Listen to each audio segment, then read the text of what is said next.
এমন কান্না, আমি পাথরের আঘাত খাই আর আসমানের দিয়ে তাকায় দোয়া করি, হে মালিক, তায়েফের জমিনে তুমি গজব দিও না। এক পর্যায়ে দেখি জিবরাইল হাজির। জিবরাইল এসে বলেন, ইয়া রাসূলুল্লাহ, আল্লাহ পাঠাইছেন, আপনার কান্না আমার আল্লাহ বরদাস্ত করতে পারেন না, আপনি এখন অর্ডার দেন তায়েফের জমিন উল্টায় শট মেরে ফেলি। আমি বললাম, না রে জিবরাইল, না, তায়েফের মানুষকে মারিও না, ওরা আমাকে চিনে না, ওরা জানে না আমি বড় ইয়তীম, আমি জীবনে বাবার আদর পাই নাই, মায়ের আদর থেকে বঞ্চিত। ওরা যদি চিনতো আমারে পাথর মারতো না, আমাকে আঘাত করতো না। ও আমার কলিজার বাবারা, যুবক বাবা, বৃদ্ধ বাবাজি, ভট্টার হারানের মা বোনেরা, রহমতের নবীর এত গুণগান আপনারা জানেন, সেই নবীর এত কষ্ট শুধু দ্বীন ইসলামের জন্য। আর আপনার আমার তো কোনো পরীক্ষা নাই, কোনো কষ্ট নাই, 5 ওয়াক্ত নামাজ পড়বো, কত শান্তি, ওযু বানায় চলবো, শরীরটা কত তাজা থাকবে। এরপরও আবার বুঝানো হয় বয়ানে, এরপরও নামাজের কাছেও যাই না। রহমতের নবী এত কষ্ট করলেন জীবনে।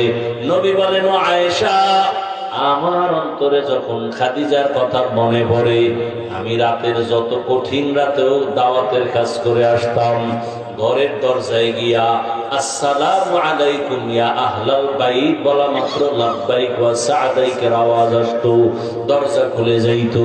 আমি বলতাম, খাদিজা আপনি কি ঘুমান না?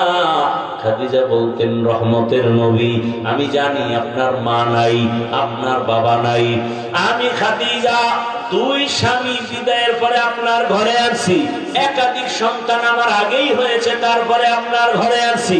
আমি জানি আপনার মা যদি থাকতেন, আপনাকে বাহিরে রেখে মা ঘুমাইতে পারতেন না। আমি অপেক্ষায় থাকি রহমতের নবী আসবেন, দরজার কিনারায় দাঁড়ায় যদি নবী কষ্ট করেন, আমি খাদিজার জিন্দেগি বরবাদ হয়ে যাবে। অতএব আপনি যতক্ষণ আসবেন না, আমি খাদিজার দাঁড়ায় অপেক্ষা করি, বিছানায় যাই না। এরে আয়েশা, খাদিজার কথা মনে পড়লে চোখের পানি পড়ে।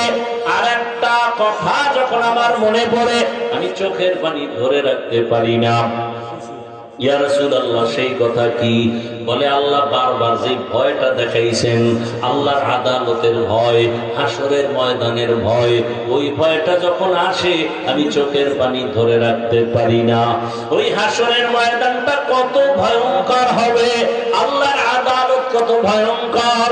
হাসরের ময়দানে নারী পুরুষ সবাই উলঙ্গ দাঁড়াবে।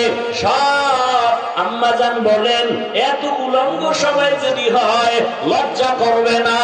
আল্লাহর নবী বলেন, আয়েশা, হাসরের ময়দানটা কত কঠিন হবে জানো? সূর্যটা নিচে নেমে আসবে, সূর্যের গরমে মাটির জমিনটা তামা হয়ে যাবে। অন্যদিকে জাহান্নামের আওয়াজ, জাহান্নামের আওয়াজে হাসরের ময়দানটা থরথর করে কাঁপতে থাকবে। এমন অবস্থা, মানুষের মাথার মগজগুলো ভাতের মারের মতো ফুটবে।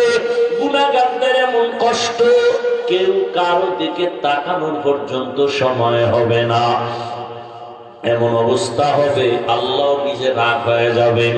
রাগ হইয়া আল্লাহ একটা কুদরতি জবানে আওয়াজ দিবেন, রাগান্বিত আওয়াজ, লিমানিল মুলকুল ইয়াউম লিল্লাহিল ওয়াহিদিল কাহ্হার।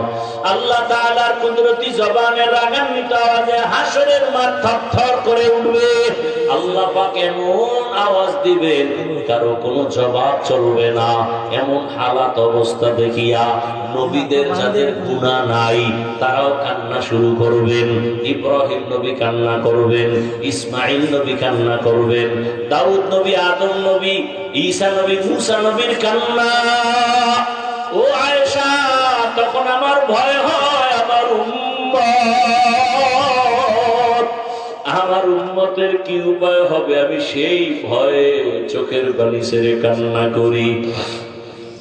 মুসা নবী কাঁদবেন নিজের চিন্তা, আদম নবী কাঁদবেন নিজের চিন্তা।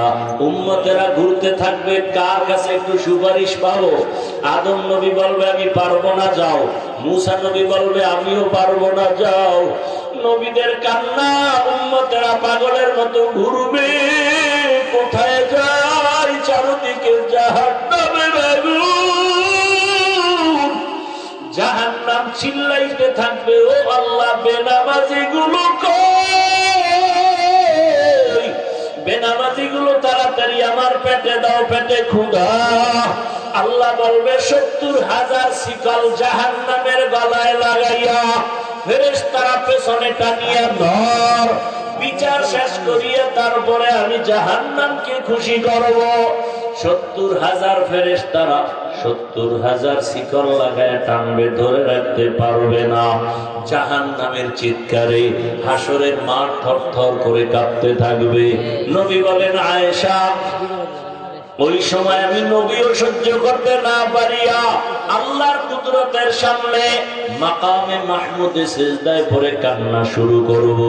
মুসা নবী নিজের চিন্তায় কাঁদবেন, ঈসা নবী নিজের চিন্তায়, আদম নবী নিজের চিন্তায়, নূহ নবী নিজের চিন্তায়, ইব্রাহিম নবী নিজের চিন্তায় কান্না করবেন। আর আমি একা আল্লাহর দরবারে একটাই কান্না আর আওয়াজ, আল্লাহ আমার উম্মতের বাঁচাও। জাহান্নামের দিকে আসতেছে, আমার উম্মত যেন জাহান্নামে ধরে না ফেলে। আল্লাহ বলবেন নবী আপনি কাঁদবেন না, ওয়ালা সাউফা ইউতিকা রাব্বুকা ফাতারদা, নবী আপনাকে আমি খুশি করব, কি চান আপনি? নবী বলবে আমার উম্মত যেন জাহান্নামে না যায়, জাহান্নামকে ফিরিয়ে দেন। আল্লাহ তখন একটু কুদরতের পানি দিয়া ফেরেশতাকে বলবে জাহান্নামের গায়ে ছিটায় দাও। জাহান্নামের গায়ে দাও মাত্র জাহান্নামটা দ্রুত গতিতে পেছনে যাবে। ফেরেশতারা বলবে হো আল্লাহ, এতক্ষণ আমরা 70,000 শিকল লাগাইয়া যেই জাহান্নামকে ধরে রাখতে পারি না, এখন আপনি একটু পানি দাও মাত্র জাহান্নাম দ্রুত পিছনে যায়। এটা কি জমজমের বরকতের পানি, নাকি কাউসারের পানি, না দুনিয়ার কোন সমুদ্রের পানি, না বৃষ্টির পানি, নাকি আবে হায়াতের পানি? আল্লাহ তাআলা বলবেন ফেরেশতা এটা জমজমের পানিও না, এটা কাউসারের পানিও না, দুনিয়ার কোন সমুদ্রের পানিও না, আবে হায়াতের পানিও না, বৃষ্টির পানিও না।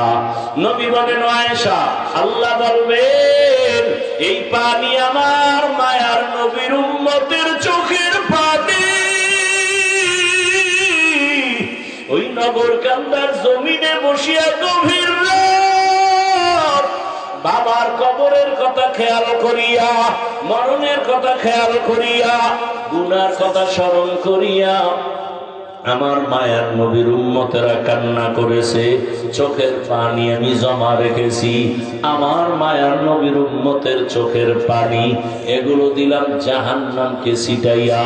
এজন্যই নবী বলেন গুনার কথা স্মরণ করিয়া জাহান্নামের আযাবের ভয় যারা এক ফোঁটা চোখের পানি ছাড়বে, আল্লাহর নবী বলেন গাভীর ওলান থেকে দুধ বের করে যেমন ভেতরে আর ঢুকানো যায় না, কান্নাওয়ালা বান্দাকে জাহান্নামে দেওয়াও যাবে না। আল্লাহ চোখের পানিওয়ালাকে জান্নাত দিয়ে দিবেন, জাহান্নাম থেকে বাঁচায় রাখবেন। ও আল্লাহর বান্দারা, রহমতের নবী যদি হাসরের ময়দানের কথা চিন্তা করে কান্না করেন, এশার নামাজের পরে নবী হুজরায় ঘুমিয়ে পড়লেন, হঠাৎ করে কান্নার আওয়াজ, নবী সজাগ হইয়া চিন্তায় পড়ে গেলেন রাতের গভীরে কে কান্না করে। নবী নজর করলেন, দেখে মসজিদের মধ্যে গভীর রাতে কে যেন নামাজে কাঁদে। নবী বের হইলেন, এবার বের হইয়া দরজা দিয়া তাকায় দেখে কেউ না, সাধারণ কেউ কাঁদে না। জান্নাতের 1 নম্বর সাহাবী আবু বকর নামাজে দাঁড়ায় কান্না করতেছে। নবী অপেক্ষায় আছেন। আবু বকর সালাম ফিরানোর পরে তাকায় দেখে নবী। ভয় পেয়ে গেলেন, ইয়া রাসূলুল্লাহ গভীর রাতে আপনি এখানে কেন? বলে আবু বকর নামাজে দাঁড়া আপনি কান্না করেছেন। হ্যাঁ আমি কান্না করেছি, কেন? বলে আল্লাহর আদালতে কেমনে দাঁড়াইয়া হিসাব দিব? হাসরের ময়দানে কেমনে দাঁড়াবো সেই ভয়। নবী বলেন, আবু বকর জান্নাতের সুসংবাদ তো আপনি পাইছেন, এরপরও কাঁদেন কেন? আবু বকর বলেন, ইয়া রাসূলুল্লাহ, জাহান্নামের যেই বয়ান, হাসরের মাঠের যেই ভয়ঙ্কর হালাত আপনি আমাদের শুনাইছেন, নবীরা পর্যন্ত ভয় কান্না করবেন। ওই সময় যদি আমার আল্লাহ ডাকেন আর বলেন, আবু বকর আমার জন্য তুমি কি আমল নিয়ে আসছো? যদি বলি নামাজ, তেলাওয়াত, জিকির, রোজা, আল্লাহ যদি বলে তোমার আমল আমার পছন্দ হয় নাই, যেইভাবে আমি নামাজ চাইছি তুমি সেইভাবে নামাজ আমাকে দাও নাই, যেইভাবে চাইছি তেলাওয়াত করবা সেইভাবে করো নাই, আমি যেভাবে চাইছি ওইভাবে হক আদায় করে রোজা রাখো নাই, আমি যেভাবে চেয়েছি সেইভাবে হক আদায় করে তুমি জিকির করো নাই, আল্লাহ যদি বলে ফেলেন তখন আমার উপায় কি হবে? আরে আওয়াজ এসে যাবে, জাহান্নামের শিকল দিয়ে ধরো। জাহান্নামের শিকল যখন লাগবে, আমার জাহান্নাম ছাড়া উপায় হবে না। ও নবী, দুনিয়ার সূর্যের গরম সইতে পারি না, মশার কামড় সহ্য করতে পারি না, বেতের বাড়ি সহ্য করতে পারি না, জাহান্নামের গরম কেমন করে সহ্য করব? ও আমার কলিজার যুবক বাবারা, বৃদ্ধ বাবাজিরা, পর্দার আড়ালের মা বোনেরা, কয়দিনের দুনিয়ার হায়াত। এ আল্লাহর বান্দারা, আপনার মতো কত যুবক জেনারেল লাইনে, স্কুলে পড়ে, কলেজে পড়ে, ব্যবসা করে, চাকরি করে, 5 ওয়াক্ত নামাজ পড়ে, রাস্তায় গাড়ি চালায়, নামাজ পড়ে। ও যুবক বাবারা, নিজেকে প্রশ্ন করো, তুমি কেন পারো না? তোমার মতো যুবক নদীতে মাছ ধরে, নামাজ পড়ে, তুমি কেন পারো না? তোমার মতো যুবক কৃষি কাজ করে, নামাজ পড়ে, তুমি কেন পারো না? তোমার মতো যুবক চাকরি করে, ব্যবসা করে, নামাজ পড়ে, তুমি কেন পারো না? ও পর্দার আড়ালের মা বোনেরা, আপনার মতো কত মা, কত বোন এই এলাকায় আছে, এখনো পর্দা করে, নামাজ পড়ে, স্বামীর মাল হেফাজত করে, মোবাইলে গুনাহ করে না। ও আম্মা জানেরা, আপনারা কেন পারেন না? আল্লাহর কাছে তওবা করেন, কয়দিন দুনিয়ায় বাঁচবেন, আল্লাহর কাছে তওবা করেন, স্বামীর মাল হেফাজত করেন, 5 ওয়াক্ত নামাজ আদায় করেন, বেপরদায় চলিয়েন না, মোবাইলে গুনাহ করিয়েন না। কারণ মা, অন্য মানুষ গুনাহ করা আপনার করা কিন্তু এক না। কারণ আপনি এমন একটা মা, আপনার আদর্শ দেখে সন্তান ভালো হবে। একটা সন্তান ভালো হলে তার সমাজটা ভালো হয়ে যাবে, সমাজের যুবকরা ভালো হলে পুরো দেশ ভালো হয়ে যাবে। সবকিছু নির্ভর করে মায়ের আদর্শের উপরে। এরে আম্মা জান, আপনারা তো খাদিজা রাদিয়াল্লাহু আনহার মতোই নারী, আপনারা তো ফাতেমা রাদিয়াল্লাহু আনহার মতোই নারী, আপনারা তো আয়েশা রাদিয়াল্লাহু আনহার মতোই নারী, আপনারা তো আলেম ওলামাদের মায়ের মতোই মা, আপনারা তো সাহাবায়ে কেরামদের মায়ের মতোই মা। আপনারা তো জানেন এই দুনিয়া আল্লাহর বড় দুশমন ফেরাউন, তার স্ত্রী আসিয়া এত বড় বেঈমানের ঘরে থাকিয়া আমার আল্লাহকে এতটা রাজি খুশি করলেন। আল্লাহর নবী বলেন, হাসরের ময়দানে আসিয়ার সাথে আমি মুহাম্মদের সাথে বিবাহ হবে। ও আম্মা জানেরা, আপনার স্বামী তো ফেরাউনের মতো খারাপ না। আপনি নামাজ পড়লে তো স্বামী বাধা দিবে না। বরং অনেক স্বামীকে দেখি নিজে নামাজ পড়ে না, বরং আপনার নামাজ দেখলে আম্মুর কাছে এসে দোয়া চায়, হুজুর আমার স্ত্রী বড় ভালো, আমি নামাজ না পড়লে আমার স্ত্রী নামাজ পড়ে, আমি রোজা না রাখলেও আমার স্ত্রী রোজা রাখে, আমার সন্তানটাকে নামাজ শিখায়, আমার সন্তানটাকে সালাম শিখায়, আমার সন্তানটাকে কালেমা শিখায়। ও মা, আপনি নামাজ পড়লে আপনার সন্তানও নামাজের পথে যাবে। আপনি সন্তানটাকে ডাক্তার বানাবেন, ইঞ্জিনিয়ার বানাবেন, প্রফেসর বানাবেন, একজন কলামিস্ট বানাবেন, একজন ডিসিএসপি আপনার সন্তান হবে। তবে আদর্শ ডাক্তার বানায় যান, আদর্শবান ইঞ্জিনিয়ার বানায় যান। আপনার সন্তানের ব্যবহারে কোনদিন যেন শিক্ষক, উলামায়ে কেরাম, মা বাবা কষ্ট না পায়। ডাক্তারিও করবে, তেলাওয়াত করবে, নামাজ পড়বে, মা বাবার জন্য দোয়া করবে। এখনো সময় আছে, তওবা করিন। মনে মনে আমার আল্লাহকে ডাকেন আর বলেন, হে আল্লাহ, জীবনে কত গুনাহ করেছি, আজকে থেকে বেপরদায় চলবো না, মোবাইলে সময় নষ্ট করব না, স্বামীর মাল খেয়ানত করব না, 5 ওয়াক্ত নামাজ পড়বো। ও আমার যুবক বাবারা, আল্লাহর কাছে তওবা করো। রাতের গভীরে কত গুনাহ তুমি করেছো, হাতের গুনাহ, চোখের গুনাহ, জবানের গুনাহ, অন্তরের গুনাহ।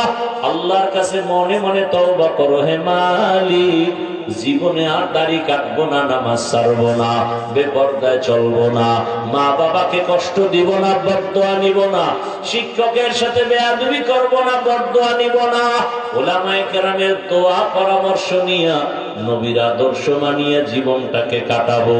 তওবা করার মতো যদি অন্তর থাকে, অন্তরে মুনাফিকি না থাকে, খাঁটি তওবার নিয়ত যাদের আছে, দুটো হাত আল্লাহকে দেখাইয়া দাও।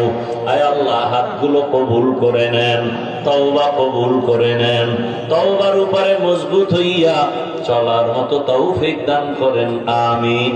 আলহামদুলিল্লাহি রাব্বিল আলামিন, ওয়াসসালাতু ওয়াসসালামু আলা সাইয়্যিদিল আম্বিয়াই ওয়াল মুরসালিন ওয়া আলা আলিহি ওয়া আসহাবিহি আজমাইন। ইয়া আরহামার রাহিমিন, ইয়া আরহামার রাহিমিন, ইয়া আরহামার রাহিমিন, ইয়া হাইয়্যু ইয়া হালিমু ইয়া আজিজু ইয়া কারীম, بحق إياك نعبد وإياك نستعين. رب ارحمهما كما ربياني صغيرا. اللهم إنك عفو كريم تحب العفو فاعف عنا. اللهم إنا نسألك رضاك والجنة ونعوذ بك من سخطك والنار.